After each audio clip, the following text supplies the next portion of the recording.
네, 오늘은 예레미야 50장 1절에서 16절입니다. 여호와께서 선지자 예레미야에게 바벨론과 갈대아 사람의 땅에 대하여 하신 말씀이라. 너희는 나라들 가운데 전파하라, 공포하라, 깃발을 세우라, 숨김이 없이 공포하여 이르라. 바벨론이 함락되고 벨이 수치를 당하며 무로닥이 부스러지며 그 신상들은 수치를 당하며 우상들은 부스러진다 하라. 이는 한 나라가 북쪽에서 나와서 그를 쳐서 그 땅으로 항파하게 하여 그 가운데에 사는 자가 없게 할 것입니다. 사람이나 짐승이 다 도망할 것임이니라. 여호와의 말씀이니라. 그날 그때에 이스라엘 자손이 돌아오며 유다 자손도 함께 돌아오되 그들이 울면서 그 길을 가며 그의 하나님 여호와께 구할 것이며 그들이 그 얼굴을 시온으로 향하여 그 길을 물으며 말하기를 너희는 오라 잊을 수 없는 영원한 언약으로 여호와 연합하라 하리라. 내 백성은 잃어버린 양떼로다. 그 목자들이 그들을 곁길로 가게 하여 산으로 돌이키게 하였으므로 그들이 산에서 언덕으로 돌아다니며 쉴 곳을 잊었도다. 그들을 만나는 자들은 그들을 삼키며 그의 대적은 말하기를 그들이 여호와 곧 의로운 처소시며 그의 조상들이 소망이신 여호와께 범죄하였은즉 우리는 무죄하다 하였느니라. 너희는 바벨론 가운데서 도망하라. 갈대아 사람의 땅에서 나오라. 양떼에 얍서가는 숫 염소같이 하라. 보라 내가 큰 민족의 무리를 북쪽에서 올라오게 하며 바벨론을 대항하여 하리니 그들이 대열을 버리고 쳐서 정복할 것이라. 그들의 하살은 노련한 용사의 하살 같아서 허공을 치지 아니하리라. 갈대아가 약탈을 당할 것이라. 그를 약탈하는 자마다 만족하리라. 여호와의 말씀이니라. 나의 소유를 노력하는 자여, 너희가 즐거워하며 기뻐하고 타작하는 송아지같이 발굽을 구르며 군마같이 우는도다. 그러므로 너희 어머니가 큰 수치를 당하리라. 너희를 낳은 자가 치욕을 당하리라. 보라, 그가 나라들 가운데의 마지막과 강야와 마른 땅과 거친 계곡이 될 것이며 여호와의 진노로 말미암아 주민이 없어 완전히 항무지가 될 것이라. 바벨론을 지나가는 자마다 그 모든 재난에 놀라며 탄식하리로다. 바벨론을 둘러 대열을 벌이고 활을 당기는 모든 자여 하살을 아끼지 말고 쏘라. 그가 여호와께 범죄하였습니다. 그 주에서 고함을 지르리로다. 그가 항복하였고 그 요새는 무너졌고 그 성벽은 허물어졌으니 이는 여호와께서 그가 행한 대로 그에게 내리시는 보복이라. 그가 행한 대로 그에게 갚으시는도다. 파종하는 자와 추수 때에 낮은 잠자를 바벨론에서 끊어버리라. 사람들이 그 압박하는 칼을 두려워하여 각기 동족에게로 돌아가며 고향으로 도망하리라. 아멘. 예, 오늘 또 말씀의 빛이 우리를 앞서 인도하며 내 영혼을 밝히시고 또 하나님께서 묵상하는 자에게 주시는 복과 은혜가 가득한 시간들이 될 수 있기를 바라겠습니다.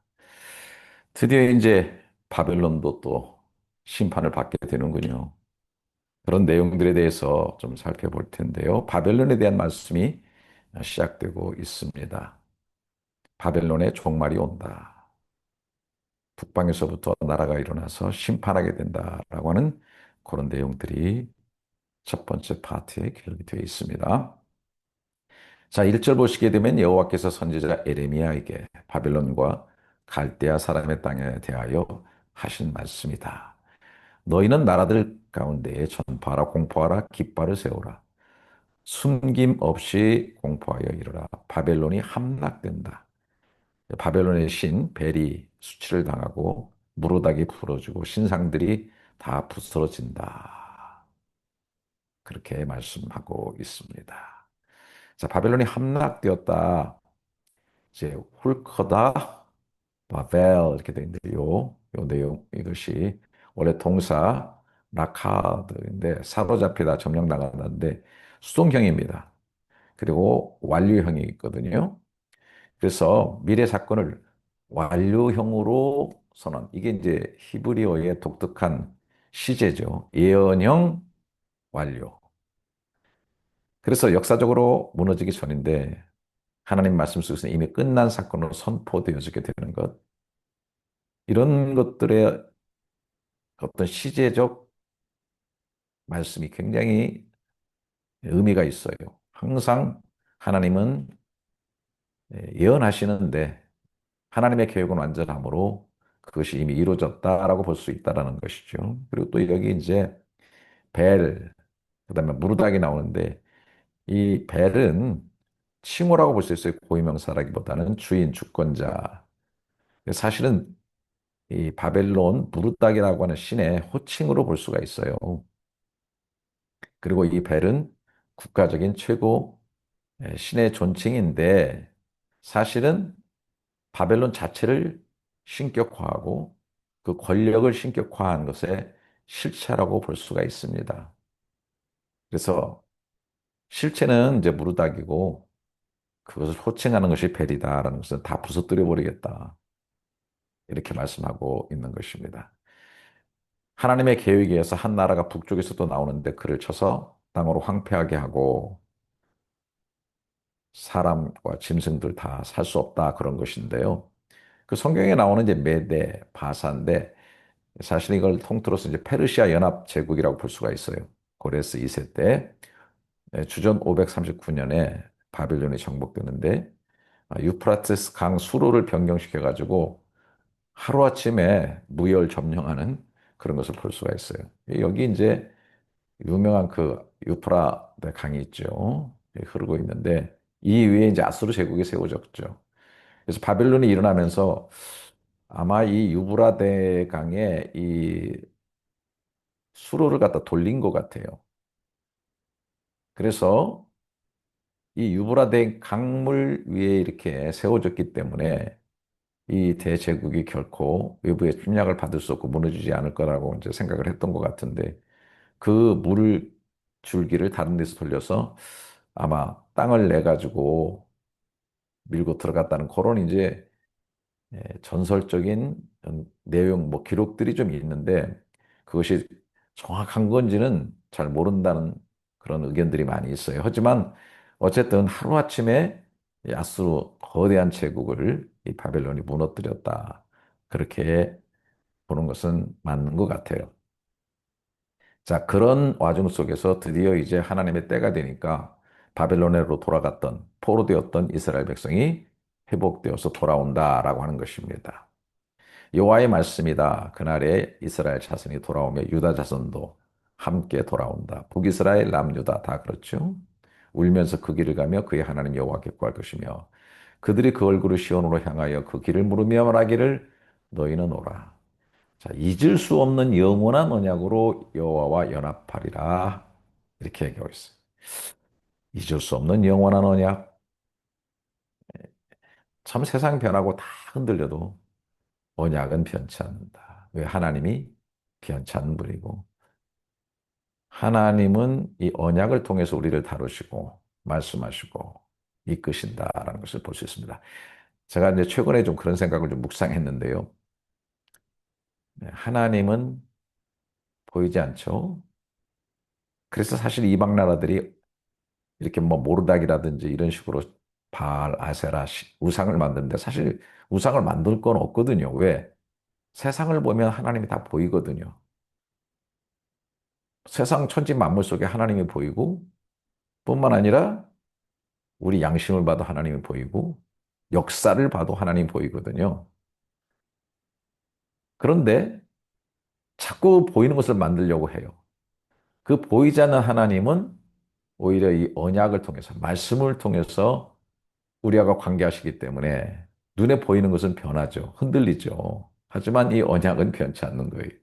그래서 우상신앙이라고 하는 것은 참 빈약하고 연약한 겁니다. 세계가 다 하나님의 것이고 세계를 보면 어? 자연 만물을 보고 또 인간의 뭐 인체를 보고 다 봐도 그냥 하나님이 보이는 거죠. 근데 굳이 또 우상을 만들어야 되느냐 하는 것이에요. 바벨론 심판 이후에 남은 자들이 통회하는 회개로 하나님 찾고 또 눈물 흘리면서 시온을 향해서 나가게 되는 그런 역사들이 이루어지게 될 것이다라는 것이죠. 자, 그러면서 이제 과거 얘기를 합니다. 내 백성이 잃어버린 양떼가 되었다. 왜냐하면 그 목자들이 곁길로 가게 하여 쉴 곳을 잊었다는 거예요. 진정한 아시고 편안을 구했고 부요함을 구했고 풍요와 다산을 구했지만 그러나 쉴 곳을 잊었다. 왜? 목자들이 잘못 인도했다. 제사장, 뭐 레위인들이 사명을 감당하지 못한 것이죠. 그래서 여호와께 범죄했다라고 하는 것을 얘기해 주고 있는 겁니다. 그래서 백성의 방황은 지도자의 타락에 시작되었고 하나님 떠난 결과는 쉼이 없다는 거예요. 끝없는 유랑. 또 고난을 받게 되는 그런 내용들을 우리가 볼 수가 있는 것입니다. 너희는 바벨론 가운데에서 도망하라. 갈대아 사람의 땅에서 나오라. 양떼에 앞서가는 숫 염소같이 하라. 자, 이제는 돌아오라는 것입니다. 남은 자들 거기에 머무르지 말고 결단하고 돌아오라. 사실 또 이제 바벨론에 들어가서 뭐 70년 포로 생활한 사람들은 또 거기가 또 자리 잡았던 곳이고 또 뭔가 쌓았던 것이기 때문에 하나님께서 그러시잖아요. 70년 동안은 거기서 결혼하고 애 낳고 거기서 농사 짓고 거기서 정착하며 살아라고 그랬거든요. 근데 그것이 다가 아니에요. 항상 우리는 이 세상을 지나가는 다리처럼 여겨야 된다는 것이죠. 지나가는 다리 위에다가 너무 많은 것을 쌓는 건 아니잖아요. 우리가 여행하면서 집 전체를 막 끌고 다니니까 그런 건 아니잖아요. 그러니까 빨리 나와라. 이제는 떠나야 될 때가 됐다라고 강력하게 촉구하는 것이죠. 자, 하나님께서 바벨론이 행한 대로 보복하시고 그러니까 한마디로 말해서 여러분 어때요? 바벨론을 들어서 이스라엘을 징계하시고 그 막대기로 때렸지만 그렇다고 바벨론이 의로운 게 아니다는 거예요. 하나님은 그 막대기를 또 언젠가 꺾으시는 것을 보게 됩니다. 그들이 회개해야 되는 것이죠.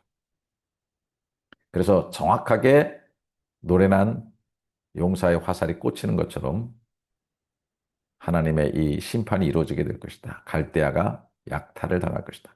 여러분, 갈대아가 무서운 야수처럼 이웃 나라들을 약탈했는데 이제는 약탈을 당한다. 여호와의 말씀이 그렇게 이루기를 원하신다라고 하는 것입니다. 그래서 더 자세히 말씀드리면 BC 539년에 페르시아 고레스 2세가 결국은 이 신 바벨론 제국 그 벨사사 왕이 주도하는 거기를 결국은 예, 단기간에 하루아침에 붕괴시켰다. 그것이 역사적으로 이루어졌다. 예, 함락된다라고 얘기했는데 예언적인 완료형으로 썼지만 실제 역사 속에서 이루어진 그런 일들이다라고 하면서 보게 됩니다. 우리는 이것들을 늘 생각해야 되는 것이죠. 완전히 바벨론은 황무하게 된다. 지나가는 사람들마다도 놀라며 탄식할 정도가 되었다라고 얘기하고 있는 것입니다. 화살을 아끼지 말고 쏘라. 그들이 여호와께 범죄하였다. 요새는 무너졌고 성벽은 허물어졌다. 그가 행한 대로 그에게 내리시는 보복이다. 이렇게 정확하게 하나님께서 바벨론을 패망하게 하시는데 하나님이 바벨론을 패망하게 하신 이유가 뭐냐? 바벨론은 심판의 도구였지 의의 주체 아니었다는 거예요. 의의 주체가 되려면 그들 자체가 하나님 앞에 회개해야 되는 것이죠. 역사 속에서 어떤 역할로 되어든지 그것이 중요하긴 하지만 그러나 언제든지 의의가 있어야 되는 거예요. 하나님을 절대적으로 의존하고. 그래서 이제 우리가 지금 역사에도 보게 되면은 악한 자는 악한 대로 쓰임을 받아요. 다 역할을 합니다. 그러나 결국은 의의 주체가 되지 못하게 되면 심판을 받게 되는 것입니다. 하나님 앞에서. 그래서 도구가 폐기될 수 있다는 것을 알아야 되죠. 하나님은 이방도 사용하실 때 어떤 이방도 그 자체로 정당화하지 않으신다라고 하는 것을 우리가 분명히 알아야 됩니다. 뭐 솔직히 깊이 말씀드리면 우리가 하나님께 쓰임 받는다 어떤 역할로 직분으로 쓰임 받을 수도 있어요. 그러나 그것이 하나님과의 관계에서 예수 그리스도를 통한 의를 제대로 갖지 못할 때는 바른 믿음으로 하나님과의 관계가 설정되지 못할 때는 결국은 그 자체도 심판의 대상이 된다라고 하는 것을 우리는 철저하게 생각을 해야 되는 것입니다. 자, 이 바벨론에 대한 얘기가 계속 이제 요한계시록에도 나옵니다. 제가 요한계시록을 에, 오랫동안 이제 강해를 새벽에 했었는데 요한계시록에 보게 되면 이 큰 바벨론이 나옵니다. 당시는 여러분이 아시는 것처럼 로마 제국 아래 있었고 사실은 그 제국의 엄청난 박해를 받으면서 반모섬에 유배되었던 이 요한이 로마 제국이라고 얘기하고 싶었을 거예요. 그런데 여러 가지로 지금 로마 제국의 그 강력한 지배력 아래에 있고 뭐 그렇기 때문에 이 얘기는 할 수 있지만 자신은 뭐 괜찮아요. 이미 유배당하고 있는데 많은 그리스도인들이 엄청나게 더 박해를 받을 그런 우려도 있고 여러 가지 상황에서 로마 제국이라 하지 아니하고 큰 바벨론이라고 얘기를 하고 있는 거예요. 그러나 왜 이렇게 얘기한 거냐면 이거는 크게 보게 되면은 제국의 패턴이라는 거예요. 다시 말해서 권력, 자본, 쾌락, 우상으로 하나님을 대체하는 모든 체제를 다 바벨론으로 보고 있는 것이죠. 그래서 이 바벨론의 멸망은 역사적 사건이지만 마지막 때에 이 바벨론의 제국을 하나님께서 심판하신다라고 하는 그런 하나의 상징이 되어버렸다는 거예요. 그래서 하나님을 대적하고 인간을 우상화하고 권력, 경제, 폭력을 신격화하는 모든 제국의 영, 이것을 우리는 바벨론이라고 볼 수 있는 것이죠. 그러니까 이 바벨론 제국이 하나님 백성어가 170년 동안 성전 다 파괴해버렸죠. 그들 자신을 하나님 자리에 올려놓은 최초의 세계적 제국이었기 때문에 그리고 하나님 없는 문명 권력의 소위 프로토타입이에요. 원형이었기 때문에 큰 바벨론이다. 이렇게 바벨론 뭐 너 음녀여 막 이렇게 표현들이 많이 나오죠. 그래서 우리가 그리고 또 이제 이 원형인 바벨, 이 바벨이 뭐예요? 어, 탑을 쌓아가지고 하나님을 대적하는 거 아닙니까? 하나님처럼 높아지려고 하는. 자, 그래서 이 세상에서 이 바벨론 제국은 지금도 준동하고 역사하고 있다라는 거예요. 그래서 이제 적용을 하는데 기가 막힌 그림이 하나 있어서 지금 우리 시대에는 바로 이런 것들이 하나의 또 바벨론 제국이 될 수가 있어요. 큰 바벨론. 그러나 그런 것들은 반드시 무너지게 된다는 것을 보게 되는 거예요. 이런 것들이 다 현상적으로 있지만은 그러나 때가 되면 하나님께서 바벨론 제국을 역시 심판하신다. 그래서 바벨론에서 나와야 되고 항상 하나님께로 돌아와야 되고 결국 언약 안으로 돌아와야 돼요. 그리고 이 제국들을 너무 추종하거나 두려워하지 마라. 늘 우리가 그렇게 얘기합니다. 아이고 세상 어떻게 변해가는 거야?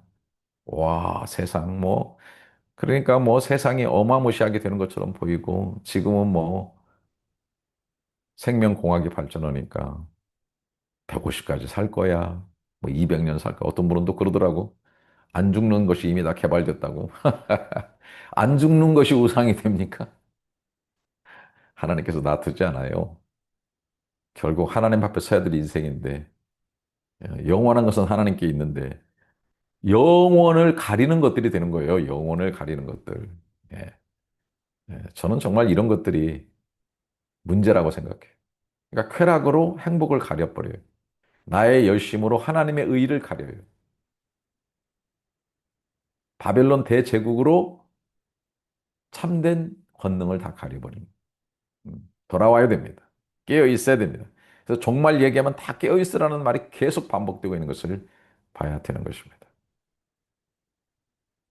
묵상간증, 뭐 수업이라는 어, 청년 큐티인데 아주 간단합니다.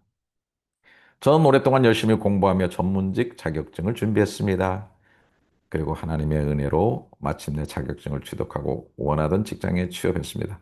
저는 이 직업에 큰 기대를 품었고 그만큼 현실도 빛나기를 바랐습니다. 하지만 막상 직장에 들어가 일을 시작해보니 예상보다 훨씬 힘들었고 제가 꿈꾸던 이상과는 점차 멀어지고 있다는 느낌이 들었습니다. 최근에는 직속 상사의 잦은 지적에 자존감이 많이 흔들렸습니다. 또한 제가 없는 자리에서 저를 험담하는 다른 상사의 얘기를 전해 들었을 때는 이 조직에 계속 있어야 하나 고민이 되었습니다. 하지만 무엇보다 저를 가장 힘들게 하는 것은 내가 얼마나 힘들게 공부해서 이 자리에 왔는데 대체 왜 이런 대우를 받아야 하나라는 제 속의 교만과 불평입니다. 합격 소식을 처음 들었을 때는 저는 늘 겸손하게 제 죄를 보겠다고 세상과 타협하지 않고 술을 가까이 하지 않겠다고 하나님께 기도했습니다. 그러나 요즘 제 모습은 그 약속과 많이 다릅니다. 사회생활을 잘해보겠다는 마음으로 회식 자리에서 술을 거절하지 못하며 세상 분위기에 쉽게 휩쓸립니다. 그래서 하나님은 고난을 주셔서 연약한 저를 깨우시는 것 같습니다. 바벨론처럼 교만해져 하나님의 심판을 받지 않게끔 제게 딱 맞는 환경을 주신 주님의 사랑에 감사드립니다. 이제는 직장에 입사하던 첫 마음을 회복하며 예배와 공동체에 딱 연합하여 직장의 여러 고난을 잘 해석하기를 소망합니다. 그래서 출근하는 동안 늘 큐티하겠다. 업무에 지혜 주시기를 기도하고 직장 상사의 또 가르침이나 요구에 감사한 마음을 먼저 갖고 순종하겠다. 그런 디테일한 또 어, 적용을 하고 있는 그런 모습 보게 됩니다. 자, 우리 함께 예, 기도문 같이 하도록 하겠습니다. 역사의 주권자 되시는 하나님 아버지, 이 열방 앞에서 바벨론의 교만을 꺾으시고 오직 주님만이 참 왕이심을 드러내신 하나님을 찬양합니다. 우리는 겉으로는 신앙을 말하면서도 마음과 삶은 여전히 바벨론의 안정과 힘을 의지해 왔음을 고백하오니 우리를 불쌍히 여겨 주옵소서. 잃어버린 양처럼 방황하며 참된 안식의 자리를 잊어버린 우리를 다시 여호와께서 돌이켜 주옵소서. 눈물로 주님을 찾게 하시고 시온을 향하여 얼굴과 삶의 방향을 돌이키게 하옵소서. 우상적 세계 속에 머물러 안주하지 않게 하시고 세상 것들이 아무리 강해 보여도 하룻밤에 무너질 수 있는 바벨론임을 기억하게 하시고 사람의 권세가 아니라 하나님의 말씀과 주권만을 신뢰하며 살게 하옵소서. 오늘 우리의 가정과 교회와 삶의 자리에서 여호와만이 우리의 참 소망이심을 고백하게 하시고 잊지 않겠다고 다짐했던 그 언약을 다시 붙들고 끝까지 걸어가게 하옵소서. 우리 주 예수 그리스도의 이름으로 기도드립니다. 아멘. 제가 이거를 잘 썼죠. 하룻밤에 무너질 수 있는 바벨론.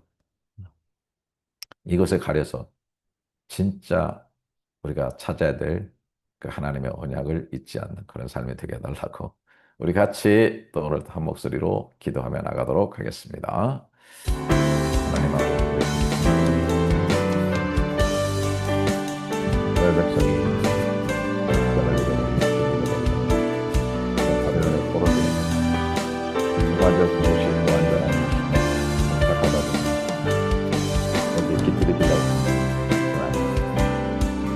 하나님 그 바벨론을 돌아오라고 하십니다. 언약으로 돌아오라. 여호와께로 돌아오라. 이스라엘 백성의 눈물로 그들을 다시 돌아갔습니다. 하나님 아버지, 우리 인생에도 큰 바벨론 제국이 있습니다. 또 우리의 삶의 여러 가지 방향, 또 우리가 추구했던 것들, 이런 것들이 바벨론 제국. 우리가 또하고 우리를 포로로 잡고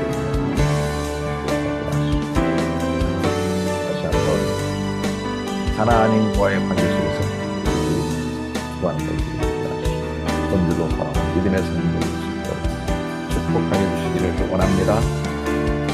돌아가신 아버지 하나님, 우리를 길 잃어버리지 않고 큰 반전의 세우소서